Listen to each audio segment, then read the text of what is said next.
Right, and with Stephen Broomhead, Chairman of Warrington Wolves. Stephen, I'll just remind you from our interview last year, where you told me that you fully expected that Warrington Wolves would land silverware after all the new players that you'd brought in for the season that's just gone. Sadly, it wasn't to be. It wasn't Warrington's year. What do you think went wrong? It was a very roller coaster year, I think. I mean, we got very close to landing silverware, didn't we? Certainly in the Challenge Cup, very sad, humiliating defeat in the semi-final at Leeds against Hull KR. In the league, it just didn't work for us, I'm afraid, and a disappointing sixth place. But the ambition is always to win silverware. You have to have that ambition, shoot for the moon. If you miss, you'll be amongst the stars is one of my mottos. And, that's the motto we'll have for 2016. And you got a taste of the Super 8 for the first time. I personally didn't think it worked for the teams lower ranked in it, like Warrington. What were your own views on it? I think it certainly worked in part. I wouldn't write it off as a failure. Certainly there were 2 or 3 games, I think, for a number of clubs that were just dead games. But that was the nature of the results and the nature of the competition as the Super 8s began. I think the Super 8s were better in the bottom 4 for the Championship and bottom 4 for the Super League. I think that was more of a success, actually. But I think it's worth persevering with. I mean, Rugby League has a strong reputation for innovating with the game, and certainly, we want to be up towards the top of the Super 8s for next year. Now, you've considered to have one of the best coaches in the game in Tony Smith. He's coming into his last year of contract now. What's the situation over that? Well, I think we have the best coach certainly in the Super League. Tony's been a complete game and culture changer at the club since his arrival in 2009. His contract has 1 more year to go on his contract. We haven't made any decisions at all. Tony's very relaxed about that. He understands that your performance and its results that matter. He's got a good performance team around him now. We've brought back John Clark for witness. Carl Fitzpatrick has been promoted. So we've got all the right people around Tony. But as regards any decision about Tony and his contract, he's certainly not on the market, as I understand it. I'm sure that confident that Tony will bring us through and we'll get the results we deserve. And then we'll have a conversation with him at some point in 2016 about his future. Now, you talked briefly there about the changes in personnel in the back room. There's probably been more personnel changes on the playing front than there have been in any other year. Mm-hmm. Sometimes it can take players quite a while to gel as a team. Is there any concern that there's been so many changes that Warrington will struggle to get up and running and off to a flying start? No. I mean, the training has started early. They've all been together now for at least, we're in early December, they've been together for over a month, apart from those people who played internationally. They're all gelling well as a unit, and I'm confident they'll for the first game of the season at Leeds on February the 4th, they'll be a formidable unit.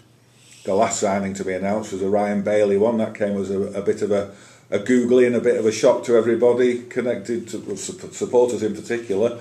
But a player who'd been released by Leeds and then not settled at Castleford, and a bit of a bad boy reputation from his past, but Tony decided to bring him to Warrington. Yeah, I mean, Tony spoken to the board about that, and we've got every confidence that Tony has made the right decision. Ryan Bailey will be a great signing for this club. He'll be a great squad player.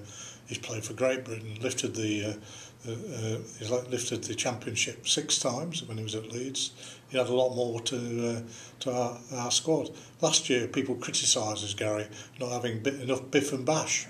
And now we've brought some biff and bash in Ryan Bailey. You can't have it both ways. But I'm sure that biff and bash will be delivered by Ryan in a very fair and friendly manner. Okay. Overall in the game, I mean, I know your signings are restricted by salary cap. So how does the salary cap really impact on clubs like Warrington progressing and compete for silverware? I think overall the salary cap has been the right thing to introduce into the game. Whether it's pitched to the right level, I don't know. Perhaps it should be slightly higher. I mean, it's done a number of things. First of all, it's made sure you develop your youth team and your development side, and we've certainly done that in terms of the investment the board's made into the training facilities and our youth development programme. And it has made the game much more equal in terms of the competition. Not one team can go out and buy a team, so to speak. So I think overall, on principle, it's been the right thing to do, and probably they ought to have it in football, actually. That would make it even more interesting. But is it at the right level? Probably needs to be going up slightly from Warrington's perspective. Now, I know it's a big secret on who the marquee signing is in a team and everything, but I'm sure the teammates know who these marquee signings are, or who they suspect they are. How does that affect the team morale when there's one big earner in a team? I've never known that a conversation amongst players that to be a problem, actually. Yes, people do know what people earn, but people look at their value and their performance on the pitch and how they contribute to the wider aspect of the team, and it's just a non-issue, Gary, really. Final question.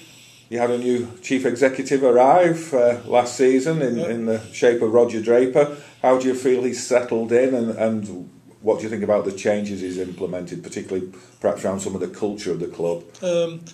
Tremendous impact, really positive impact. The new approach to fan engagement, better match experience for people, listening to what fans say, making investments into the club off the pitch. Absolutely, we needed to do that, and Roger, I think, is a great success. He's very media friendly. He's very open. He wants a one team approach, one club approach. So there's no differentiation between anybody who works on the admin side and people who are players. And I think he's been a tremendous asset to the club so far. And with his sporting pedigree, I mean, he's been up there right at the top, down in London at the LTA and Sports England. How much longer can you hold on to a guy with that sort of pedigree? Something to the question about Tony Smith. I mean, there's no conversation about that. Roger's enjoying the job. We're enjoying having Roger's new approach to it. I think the fans are enjoying having Roger around as well. So we'll just carry on until somebody says we aren't carrying on. Okay, Stephen. Well, thanks for your time as always, and good luck to the Wolves in the forthcoming season. Okay, Gary, and thanks again for your support during the year, both for the club and in other places in this town. Thank you, Stephen. Thanks.